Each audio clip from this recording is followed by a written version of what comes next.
Life Management Science Labs would like to acknowledge that we live and produce this podcast on the traditional lands of the Wurundjeri people. We'd also like to acknowledge the traditional owners of the lands of our listeners and our international colleagues. We'd like to pay our respects to their elders, past, present, and emerging.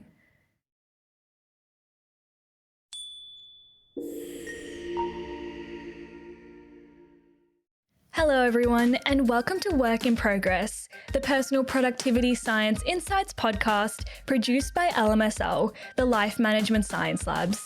We are champions of life management science, providing structured insights informed by science and inspired by practice on key aspects of conscious living.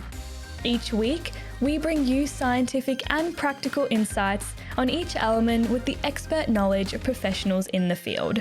I am your host, Joanna. Let's get started.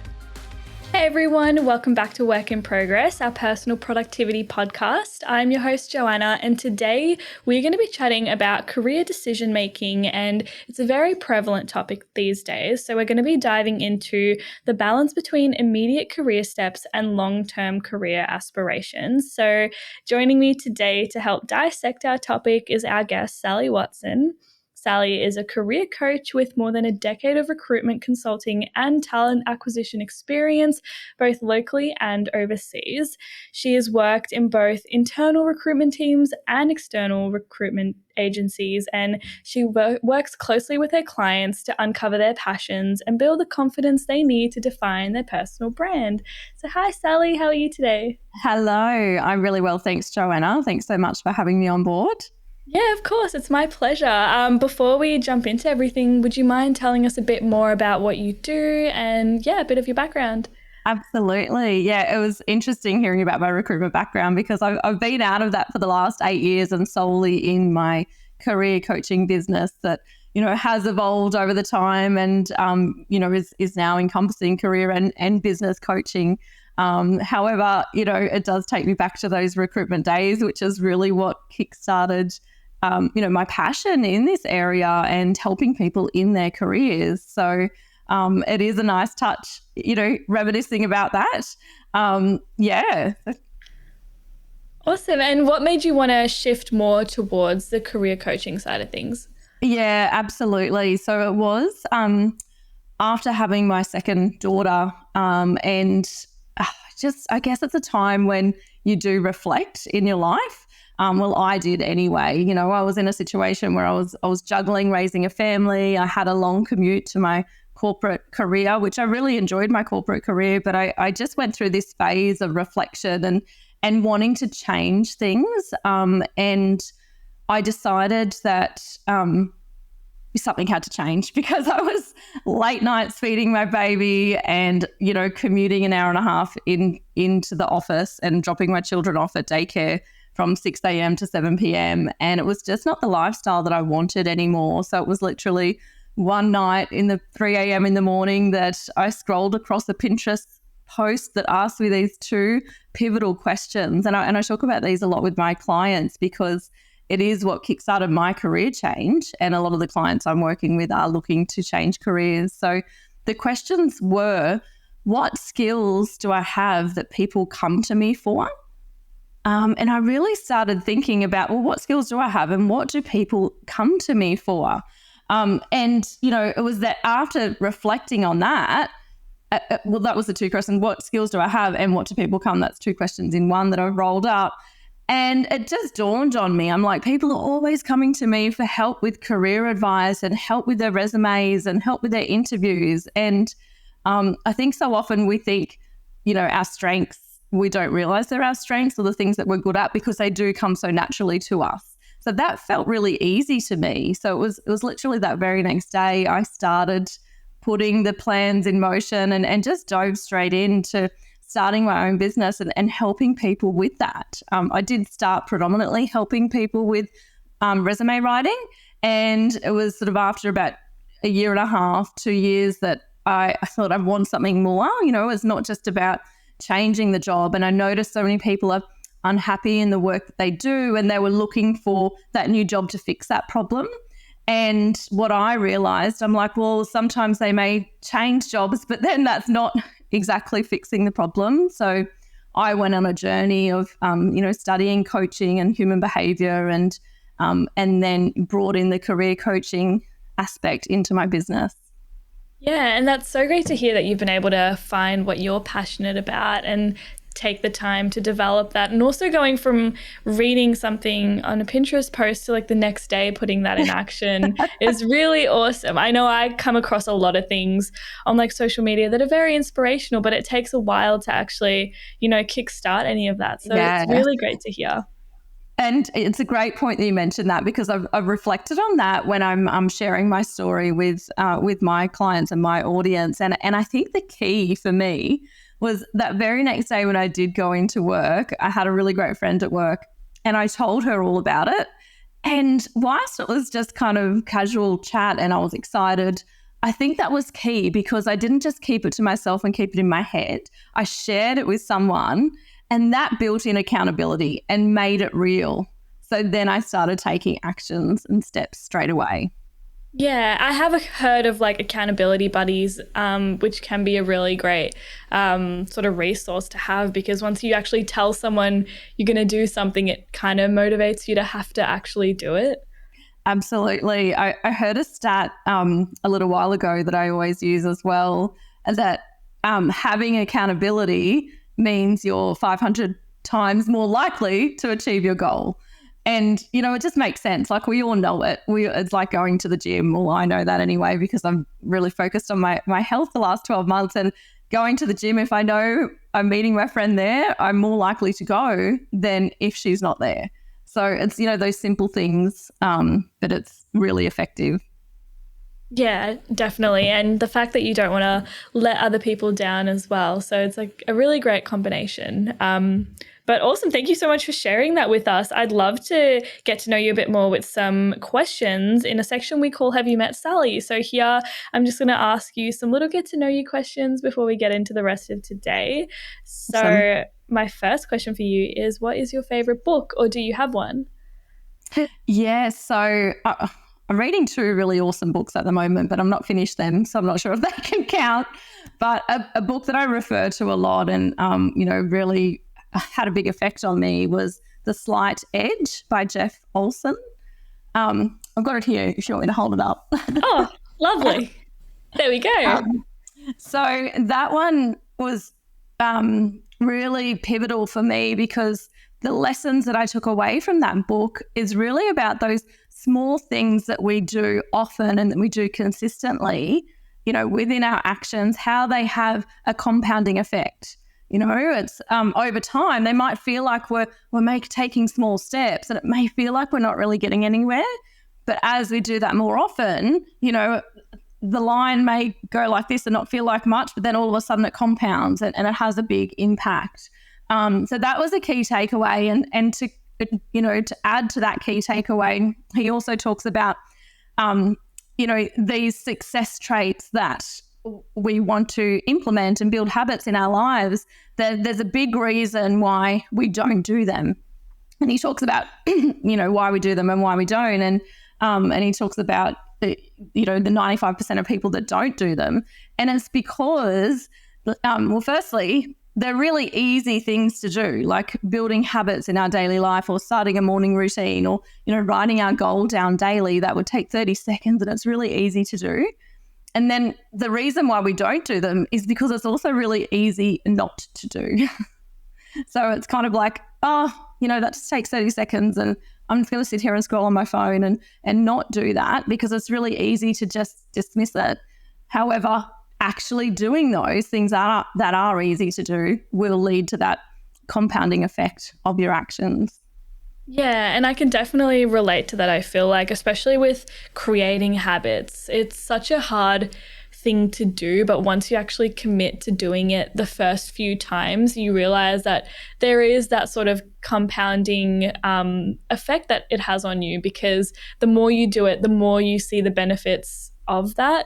But I totally feel like that first step, like actually doing it, is so difficult, because we might do it once, but then, sometimes it's easier to scroll on your phone, easier to do those more like mind-numbing things. Absolutely. Yeah. And yeah, I feel like that's such a good point. So thank you so much for bringing that Lovely. up. Welcome. My next one for you here is, what is a movie that you have enjoyed recently? Well, I did just go to the movies the other week with my family and we saw the Wonka movie. Ah, So yeah, that was a really nice, I'll say feel good movie, but it was really sad as well. Yeah, we enjoyed it. It was a great family movie. yeah, I saw that one a few weeks ago as well, and it was Yes. definitely a really nice one. I wasn't Yeah. expecting it. Yeah. Yeah. It was Great. good. Next one here is, are you listening to any podcasts at the moment or have one that you could recommend to us? Yeah, I do like it does have a swear word in it, but it's Do You Effing Mind? I'll just say the effing by Alexis Fernandez. And it's a lot of sort of, she's a neuroscientist and does a lot of, mindset and life hacks. So that's a really great one that I'll listen to when I go for a walk and just really helps me to, pull me into a positive mindset and I learn lots from it. And it's just quite funny and enjoyable. So that would be one I Yeah. recommend.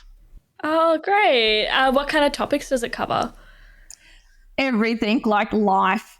So she will, go relationships and whatnot, but mostly around how to live your best life and, how to use brain hacks and hack your brain and pretty much mindset would be the main category. Yeah, I feel like that's the ultimate question, how do you live your best life? Yeah. And there are so many resources out there, like podcasts, books, inspirational posts on social media to do that. But I do love a good podcast. I feel like it's a great way to pass some time, but also like accompany those like silent moments while you're on a walk or you're driving in the car or something like that. Yeah. Do you have a favorite podcast? Oh, I honestly haven't been listening to too many recently, but I do have a favorite. It's a true crime podcast. It's called Red Handed. Wow. I absolutely loved it when I was listening to it. I really should get back on it, but highly recommend it. Oh, awesome. I love getting podcast recommendations too. So I had to slip that question in. No, it's so fun. I totally get you. Great. Well, I've got one last question here for you, and that is, do you have a role model or anyone that you find inspirational in your life? Yes, I think for me, like it's hard to pinpoint one. But I tend to look like there's obviously like role models I look at that are, famous celebrities like Brené Brown, Simon Sinek, those type of people are really inspirational. But I also look to, like I always have my own coaches. I'm a coach and I have coaches at the moment. I've got 3 different coaches and I'm choosing them as a coach because they inspire me. So, rather than always going that celebrity level, I do look at, well, who is actually impacting and inspiring me at the moment. So I currently have an intuitive business coach named Miranda Marriott. I have a financial coach named Daniel Marshall, and then I have a coach for online business, which is Stevie Dillon. So I can't just choose one. Sorry, I've squeezed a few in there. No, I love it. I feel like it's such a hard question because I wouldn't say that I have a single role model because I feel like everyone just takes different parts of people and aspects of their life that they find inspirational. So I can totally relate to that as well. Yeah. And I love Brené Brown. I recently bought a book of hers and I really am excited to start it. Yeah. Yeah. She has some great books and great research.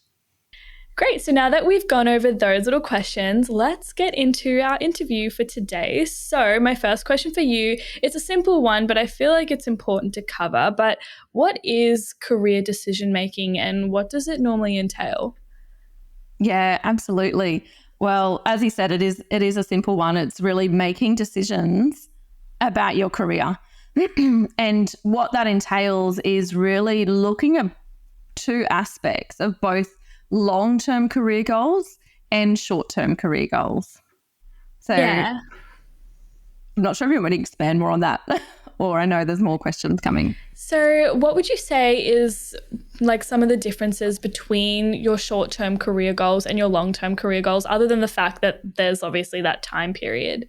Yeah, absolutely. When it comes to your short-term and your long-term career goals, what I notice with a lot of people is they're focused on one of those, not both of them.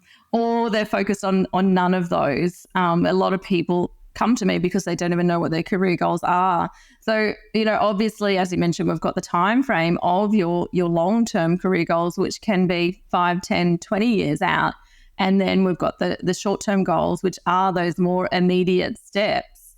So I personally like to ensure that when it comes to career decision-making, that we're really focusing, we want to start with long-term career goals first, because our short-term career goals are what steps us towards our long-term career goals. So there's no point really focusing only on short-term career goals, because it's not leading you anywhere. And it's more so just fixing a need right now for you, rather than thinking of your life ahead of you and your career path ahead of you. So my recommendation is, starting with long-term career goals and then looking next at what are those short-term ones that are going to be stepping you in that direction. Yeah, and when we start looking at those long-term career goals, where do we even begin? Because there's a lot to cover in there. Absolutely.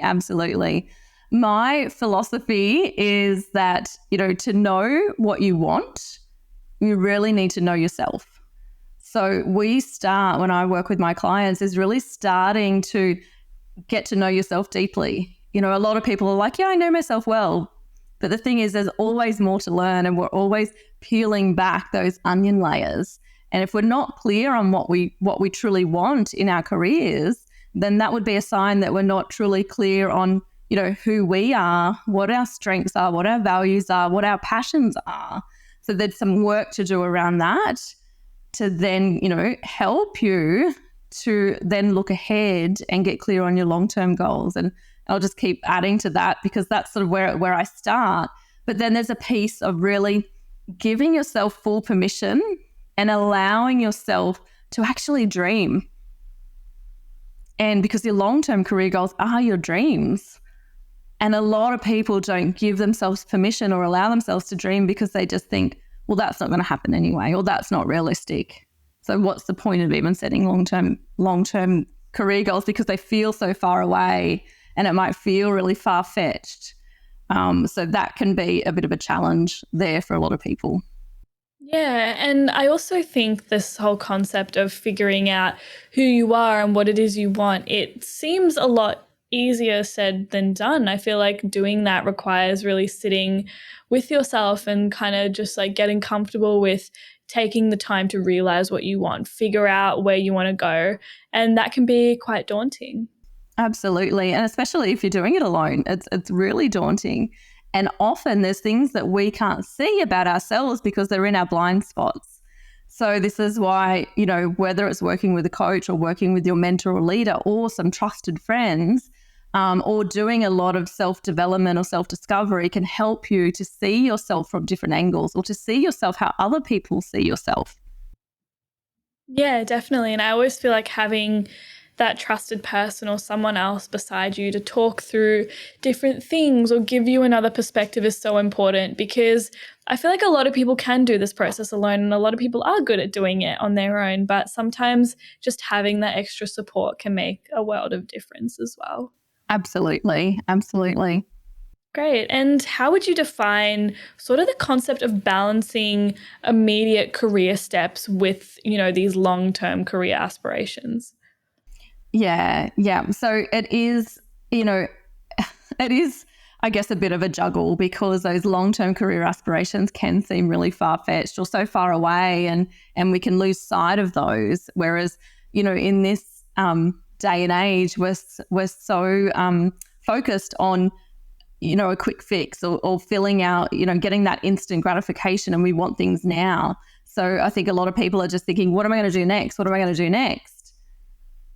Yeah, so that's then just only focusing on those short term. Whereas if, finding the balance of focusing on both, the way I like to think of it is, we don't have to have it planned out, a whole next 10 years or a whole 20 years. But if we've got the long-term vision, whatever that may be for you, whether that's 5, 10, 20, 50 years, whatever your long-term vision timeline is, we've got that long-term vision, then we want to focus on those next steps. Okay. And yes, you can have some milestones that I like to call like guiding posts along the way, but we don't need to have everything mapped out. So the balance for me and what I recommend is, one, having your long-term vision, and then two, knowing your next step. There's a great analogy that I use with my clients for this as well. I say, if you are, you've just flown to the airport in a new country and you're at the airport and you're plugging into your GPS how to get to the main city, or anywhere you're going using a GPS, you put in the GPS your destination, where you want to get to, and then you just focus on the next step. If you're to press that little button where it shows you all the turns, that's really confusing and it's just overwhelming and you just want to give up. Whereas if you know where you're going, you know your destination, which is your long-term career goal, and then you just need to know your next step, that next turn, or, the next couple, which is your short term. So that's how I would recommend, really finding that balance.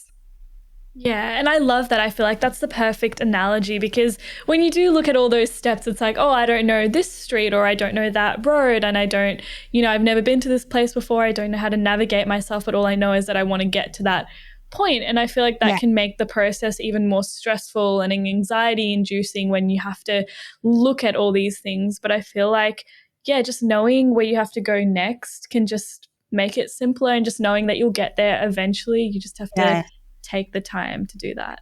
Absolutely. And, if you were to look at it, if we didn't have the destination in the GPS, is a little bit like not having the destination of your long-term career goal. So you're just sort of taking these next steps, but you have no idea where you're going.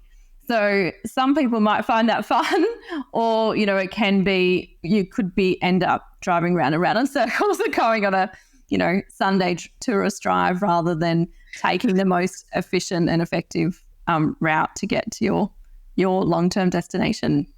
Yeah, definitely. And I feel like some people do like the spontaneity of that, and they are up for that. But there are also people who want to know that they'll get to where they want to be eventually, which is a great source of comfort. That's it. And, you just reminded me of a comment I hear from a lot of people. They're like, I'm in this particular career and I have no idea how I got here, or they say, I just fell into this career. And, that's because you didn't have that destination. So you've just let, your career happen to you rather than you being in the driver's seat.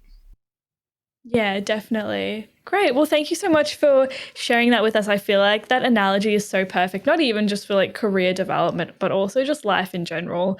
If you want to achieve anything, just focusing on the next few steps as opposed to overwhelming yourself with the entire journey that you haven't even done yet. Absolutely. Yes. And why do you think sort of this process is crucial for career development? It's putting you in the driver's seat of your career. That and I just think that's crucial if you want, most people do want to live their best life, as we were talking about earlier. So this is helping you to navigate that yourself and you be in the driver's seat rather than just letting life happen to you and just letting your career happen to you. Yeah, so really just taking control over what you want. Yeah, absolutely. Just jumping in that driver's seat and steering in the direction that you want to go, navigating that of what is valuable to you. Because a lot of people, their career paths can unfold because it's, somebody else's expectations, whether it's their parents or what they think they should be doing. Whereas when you're in the driver's seat, you're navigating your career path based on what you want to be doing. And you may not get it right all the time, and that's okay, but you learn along the way. And sometimes by getting it wrong is how you do learn what is important to you. And then you can be following that path, based on your career values and, what's meaningful to you. Yeah. And for people who aren't too sure where they want to go or what they want to do, but all they know is that they want to be successful, for example, or happy in their future career, where do they even begin? Yeah. Well, firstly, I would be defining what is successful. What does that mean to you? Because what that means to you may be different to what it means to me and to the next person. So, and defining, well, what does happy mean? Because if we don't know what those things actually mean, how do we know when we get there? It's like this elusive chase of oh, I just want to be successful, I just want to be happy. But if you don't know what that means to you or what some indicators are in your daily life, you're never going to know when you're there. And then it's this constant pursuit, a constant chase. So it'd be defining those first of all. And then so your question again was, what are some things they can do to achieve that? Can you just say your question again? Yeah, of course. So for people who aren't too sure what that sort of end goal looks like, but they just have an idea of how they want to feel or how they want to look, how can they sort of work towards that or gain more clarity? Yeah, absolutely. So the pieces of getting to know yourself that I help people with are, getting to know what are your strengths, what are your values, what are your career values, what's your genius zone, what are you doing at work when you're in flow? And what that means, and I talk to this, is like when you're in your mind, your lights are on and it feels like no time has passed at all. Whereas when you're not in your genius zone or your lights are off, it feels like an hour has passed and it's only been 10 minutes. So you're avoiding, you're procrastinating, and your energy is drained. So you want to be finding things that aren't draining your energy and that are actually giving you energy. Okay, so there's all of these different elements. And some profiling can help with that as well. So doing different profiling, I do human behavior profiling, extended DISC. So that helps people to learn about different human behavior styles, how other people are different to them, and then what their style is. So that's a few elements of getting to know yourself and kind of putting all those pieces together. But also speaking to other people as well, like finding out about different other career paths that other people in your network or, people that you just met, like get really curious and ask lots of questions and asking people, what's a typical day like, or what do you love about what you do? Another thing that I really stress is to not get fixated with the job title, because what's a job title anyway? It could be, what it is in your company. It could mean something different to another company. So I think that we get really fixated on having to have the answer and knowing what job title I want to be. But when the job title could easily change, like what does the job title mean? It's like, well, what are you doing in that day-to-day basis, that week-to-week basis that actually gives you that energy and that gives you that job satisfaction and that reward and in fulfillment. So, another thing that I recommend to people is to write your own position description, like lose the job title and actually write things that your own position description of what you'd love to be doing in your role. Because once we remove the job title and then kind of get to that nitty gritty of the day-to-day or the week-to-week or month-to-month tasks, you can start to design it that way. Yeah, certainly. And I feel like when we have a job title that we're looking out for, we really might put ourselves in a box sometimes, because I feel like sometimes the description doesn't actually match what you want to do, but you think that title is what you need. But it's just this sort of like disconnection between what you want to do and the like type of person you want to be called. Like, for example, I don't know, an executive of something sounds really fancy, but that might not be what you actually want to do, because those roles, like the description doesn't match what you feel is authentic to you. Absolutely. And I love that you've mentioned that, because, sometimes if you don't know, like different companies can have really specific titles suited to their industry, and it doesn't really mean anything to people outside the industry anyway. And once we start getting clear on, the tasks or, how we want to spend our time, that's when we can start to see how this role or your skills can be transferred across different industries as well. Yeah, definitely. And I feel like it's just a really great way to focus on what you want to do instead of sort of basing it off what's available out there and then, forcing yourself to fit into that role. Yeah, absolutely. And for example, if someone decided, okay, they want to sit down, they want to start planning these long-term career goals, what are some planning strategies that they can use? What's like a good way to begin this? Yeah, absolutely. So when it comes to that long-term, getting that long-term vision, as I mentioned, we start with getting to know ourselves, but then an actual tool that you can do is visualization. It's a way to get yourself out of your head and into your heart. So get out of that overthinking. And as I mentioned, it's about giving yourself full permission to dream, rather than always criticizing your decisions. So just, going with whatever's possible to actually allow yourself to dream, get that long-term vision, and then you can kind of mold that more to, reality if you need to, if the dream was too way out there. But that's okay. It's great to have a way out there long-term dream. And then, so doing that visualization can help you to really get out of that overthinking and just allow yourself to be free and design something that's close to your heart and something that kind of ignites that flame in you. So you need to, when it comes to that long-term career goal, it needs to be something that excites you, because if it doesn't excite you, it's not going to keep pulling you towards that direction. So tapping into those things that excite you, and that's why, a lot of people are like, well, what's my passion? And start there. It's great if it is your passion, but it doesn't have to be your passion. But I do find it has to excite you, and, kind of give you those little butterflies in your stomach.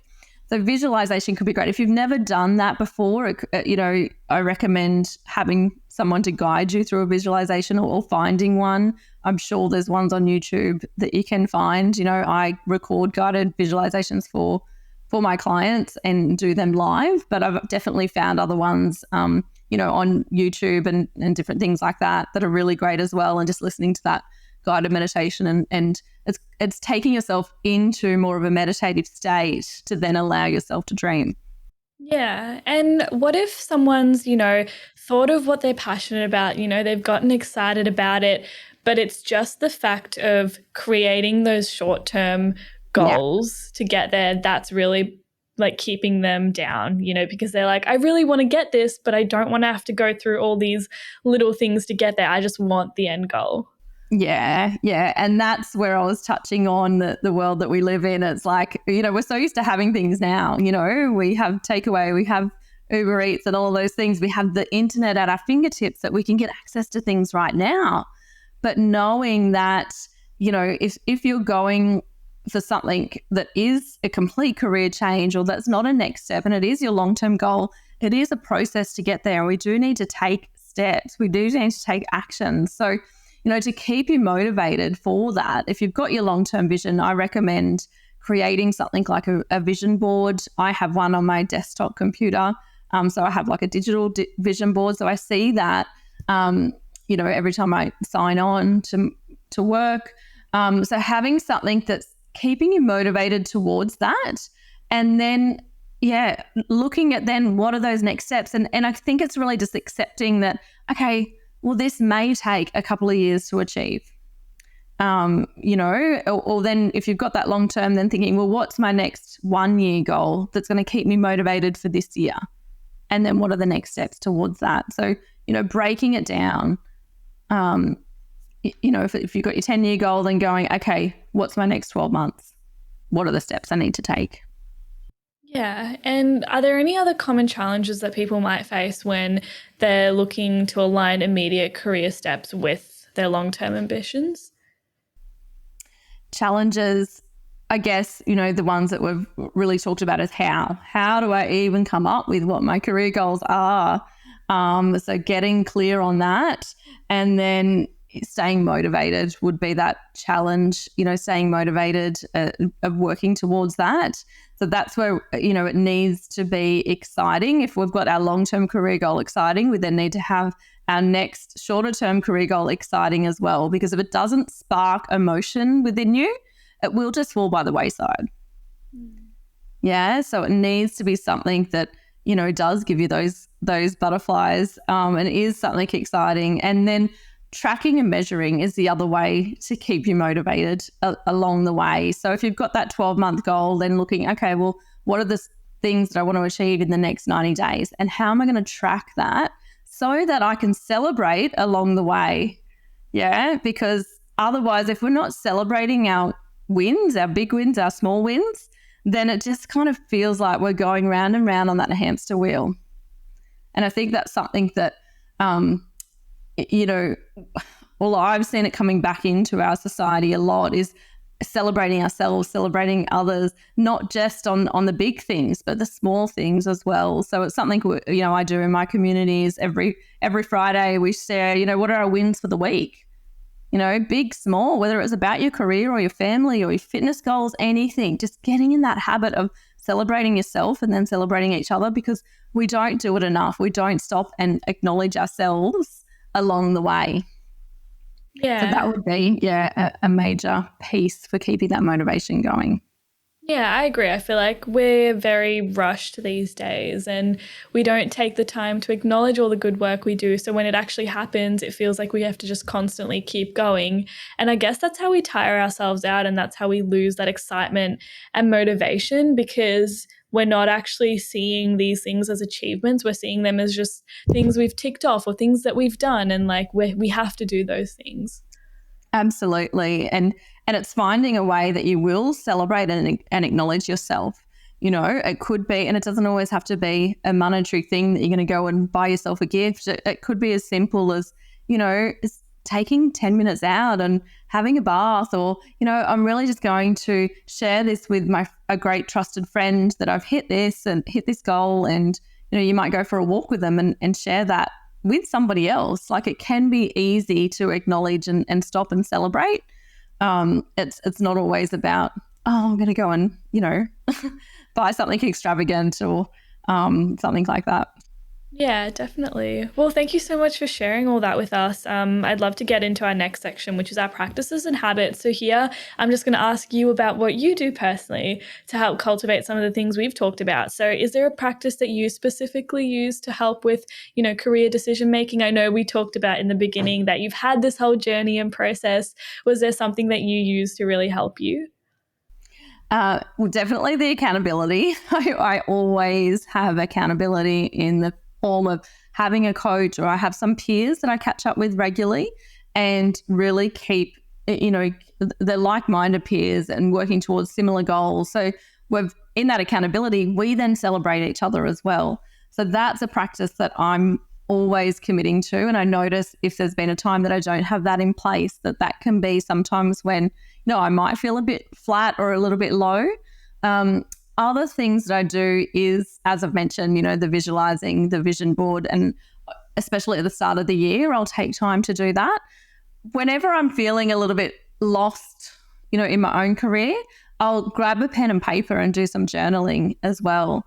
So really and even if you don't know what to write, start with it's just putting pen to paper. It's really therapeutic and getting your thoughts out, even if it was as simple as, I don't know what to write. If you started off with that, and then something will come, and even if it's getting all the negative thoughts out of your mind, I've done this before when I've sort of fallen a bit flat or feel like things weren't going my way. I'm like, okay, I'm going to journal, and I got all the things out that I felt like weren't going my way.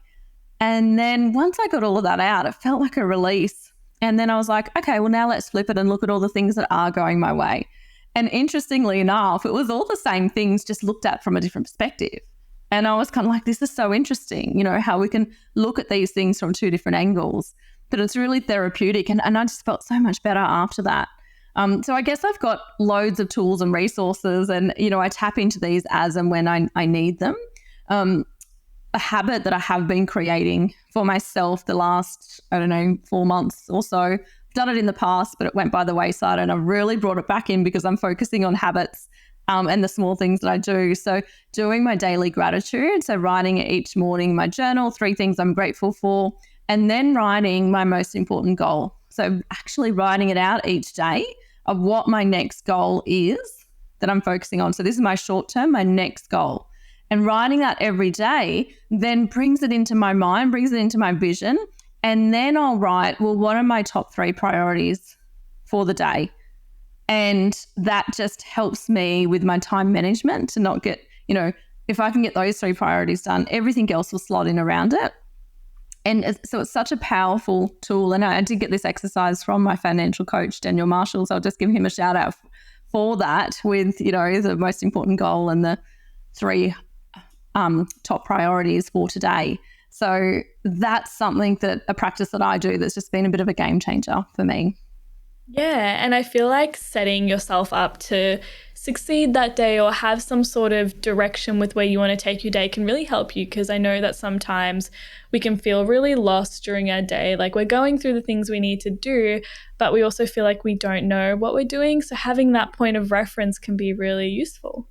Absolutely, because, I even find with myself, you can be busy, busy, busy, you're doing meetings, you're doing all the things in the calendar, then all of a sudden you've got an hour free and then you're like, what am I going to get done? I've got this time, I want to get something done. And then, I just revert back to my three things. And normally there's one of those still left or two of them still left. So I'm like, okay, this is what I'm doing. So it's really, really powerful. Yeah, definitely. Well, I love that. And I also love the journaling. I feel like it's underrated. I feel like a lot of people talk about it, but not a lot of people actually really do it, because sometimes it can be a bit hard to actually sit down and want to write things down when we've got our phones or we've got our laptops or we've got so many different devices around us. Yeah, absolutely. I think, the old-fashioned pen and paper can be fading away for a lot of us, but there's so much power in pen and paper as opposed to typing. I just think it's that cathartic act, and really, if it is, it's getting things out of your head and onto paper, kind of metaphorically, but it's getting it away from you. You're releasing it as well. So yeah, it's super powerful. Yeah. And do you find that there are any challenges that come with doing a couple of these practices? It would just be committing to them, Yeah. and I think those takeaways from that book I mentioned at the start, it's these things like journaling is easy to do. We all know how to grab a pen and paper and start writing, but it's also easy not to do. So it's building that habit and committing and sticking to it. And, I must admit, the weekends, it falls by the wayside for me. And over the Christmas and New Year break. And then as soon as I'm back to work, I'm like, okay, back in my habit again and doing it. But it's having some self-compassion there as well. Like, yes, it would be great to do it every day, but if I'm doing it 5 days out of 7, then I'm happy with that. Yeah, exactly. And I feel like not setting yourself up to fail, like having too many expectations on yourself, like every day I'm going to do this thing at this time. I feel like it can be hard to commit to, especially when you're getting into journaling, for example.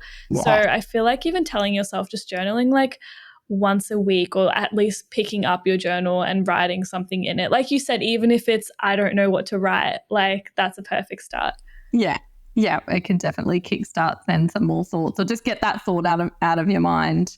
But yeah, I totally agree with, not setting yourself up for failure. And if you start, then acknowledge yourself for that and be kind to yourself if you then skip some days, and you can easily just pick back up where you started. Yeah, definitely. And how would you say these practices have helped sort of change your perception in life and your own productivity? Yeah, it's been a major influence. It's, I'm really realizing in life that, like, to live your best life and to have that fulfillment in life really does come down to those small things that we do every day. Like, rather than living for the weekends or living for our annual leave or our holidays, what if we could actually enjoy the small moments in every day? So that's been a big focus for me, is, yeah, just finding joy in the little things. And it's just really helped with my own, mindset and living, my best life. Because I'm human too, so my mindset can go up and down. We all go through phases, but I find that these really help me to kind of see things how they are, and find the joy and happiness in my life. Yeah, 100%. And I feel like that's so important, because I feel like we see every day as sort of like a chore or a task. And then we have to look forward to, holidays or things that we can't do all the time, but you can do every day all the time, if that makes sense. Like that is your all the time. So finding ways to enjoy that can really be kind of the key to happiness, I guess. Absolutely. And you've just reminded me of another strategy that I do get my clients to do, and one that I've done for myself is designing your ideal average day. So just a random day midweek, where if you were living your ideal dream life, what would you be doing? How would you spend that day? Where would you be living? What would you do when you first wake up? And quite often when people do this, they're like, oh, well, there are things I can actually be doing now. So if this was your dream life and you had, all the time and money and resources in the world, what would you be doing? Yes, okay, some things might be different, but then a lot of people say, oh, I'd start with doing a walk or doing some yoga or a morning routine. And they're like, oh, well, I can be doing that now. So it's a great exercise to do. If I had all the time, money and resources in the world, how would I spend my ideal average day? Not a weekend day, a midweek average day. What would you do? How would you spend your day? Yeah, for sure. I couldn't agree more with you, Sally. So thank you for that. This now brings us to our last section for today, which is our open mic. So here I'm just going to hand it over to you. The floor is yours. You can talk about anything that you would like to. Oh my gosh. Well, it popped into my mind at the start talking about habits. And we've kind of talked about that throughout the segment today. But I guess that would be an area that I wouldn't say I've always been passionate about it. It's been something that I'm becoming more passionate about because I'm seeing the power of creating daily habits or, weekly habits or however often it is for you, but not just in my career, even, in my life, whether it comes to my health and fitness or, my finances or relationships. It's building those habits so that, they become on autopilot. Like if we think about the normal habits that we have in our day, like we wake up, everyone gets dressed, brushes their teeth, and it's not something you have to think about because it's a habit. So if we can build these other things into our lives as a habit, we don't then have to, the brain will create pathways. So it's not having to use so much brain power, and it just becomes on autopilot for us. Like, doing your top 3 daily gratitudes or doing your most important goal, handwriting that out. So other habits I've been building in my life have been around my health and fitness. So last year I started going to the gym and, successfully been going at least 3 times a week. And then I've also signed up to running. So I've committed to running. I ran my first 15Ks last year in a fun run. Wow. Yeah, so I've weekly been at least running, 5Ks a week doing, I'm not sure if you've ever heard of Park Run. It's like a non-profit organisation that do a park run. People organise it in your local area. So I've been doing that on Saturday mornings and then often another run through the week. And now I've just committed by putting it out there, telling a friend and telling someone that I'm signing up for the Gold Coast Half Marathon. Now I've just said it out loud as well, live to the world. So again, the power of that accountability and building that in. So that's, there's some areas that I've been really passionate about. And I just find that it's, testing yourself, like pushing yourself past your limits as well. And I guess, it's building that resilience and there are ways to learn about yourself as well. What are the things that come up that are stopping you from doing, when I'm wanting to go to the gym? And then looking at those, well, are these thoughts that often stop me in other areas of my life as well? So, doing all these sorts of things, we can learn more about ourselves as well, which is what I talked to throughout the podcast. So there's some things that I'm passionate about. Of course, I'm passionate about my business and helping people to really get clarity in their career and get that direction. So I do run certain events throughout the year that are always on my website. We've just got coming up, it'll probably be past by the time the podcast goes live, but I'm doing like a mini course for people to come and all online and get that clarity and direction in their career. So you just get a real taste test of the work that we do. So I normally run that twice a year in January and June. Then I've got other events throughout the year to help people to, go on this journey of self-discovery and then design their careers outwardly.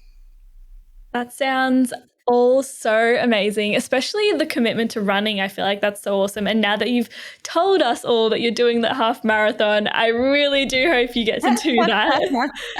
Me too, me too. I think the thing that I like about running is because you do see your progress improve. So a little bit like that tracking and measuring that I mentioned, as you get better, it's like, oh, I can run for longer without stopping. Or, I'm still always bright red face after I run, but, I can feel I get quicker, or you can time how many kilometers you're running and what the speed is, and check in with how you're feeling for each run. So you can track and measure along the way, which keeps me motivated. And then when I see myself progressing, then, I feel more motivated to continue.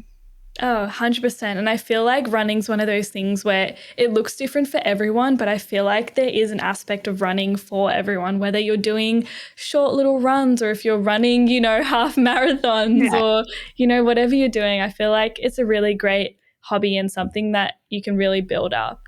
Absolutely. I hear so many people say to me, but I'm definitely not a runner. And that was me too. Many years ago, I would say I am not a runner. It was a friend of mine that got me into it. And it was literally after doing it a few times, I already noticed that progression, and that got me hooked because, you can see it and feel it. So, I think even if you're not a runner, like you said, there's different styles and types, and you can just start small. Absolutely. And I thought I wasn't a runner as well. And by no means would I say I'm a runner now, but I do like to run. And I feel like it's not the fact that, I can run this far or I can go this fast. It's more the fact that I can actually do it and finish, a run and feel like I've just accomplished doing something, and it looks different for everyone. But I feel like there's a runner inside of everyone if you choose to unlock it. Absolutely. Also, you had, like a tiger chasing you in the caveman days, you would run. So I think there is, 100%. it comes down to it. We could all, run if we had to. So, I love that. There's a runner in all of us. There we go. Well, I feel like that's the perfect note to leave off today's episode. So I'd just like to say thank you so much, Sally, for coming on the show and having a chat with me about today's topic. It's been really great. You're so welcome. Thank you so much for inviting me. As I mentioned at the start, I just started diving in and listening to some of your podcasts, and they're really brilliant. So I'm really privileged and honoured to be asked to come on, and definitely love the work that you're all doing. Oh, thank you so much. And for those of us who want to find out a bit more about you, where can we go after this? Yeah, so I'm definitely active on LinkedIn. So if you just type in Sally Watson Career Coach or Sally Watson Career Creators on any of the social platforms, I'm on LinkedIn, Instagram, and Facebook. Awesome. Well, thank you so much again, Sally. And to everyone else listening, thanks so much for tuning in. And if you need Sally's details, are down in the description below as well. So thank you, and we'll see you guys next time. You have been listening to Work in Progress, the Personal Productivity Science Insights podcast produced by the Life Management Science Labs. Listen to episodes from LMSL's 10 Life Management Perspectives on Apple Podcasts, Google Podcasts, Spotify, YouTube, or other podcasting apps on your smartphone. If you enjoyed this episode, please consider rating our show, sharing it, and subscribing to our channel, as it helps other people find it and us grow to bring you more quality resources. More of our work can be found on our website, pp.lmsl.net, where you can join our movement. I'm Joanna. Thanks for tuning in.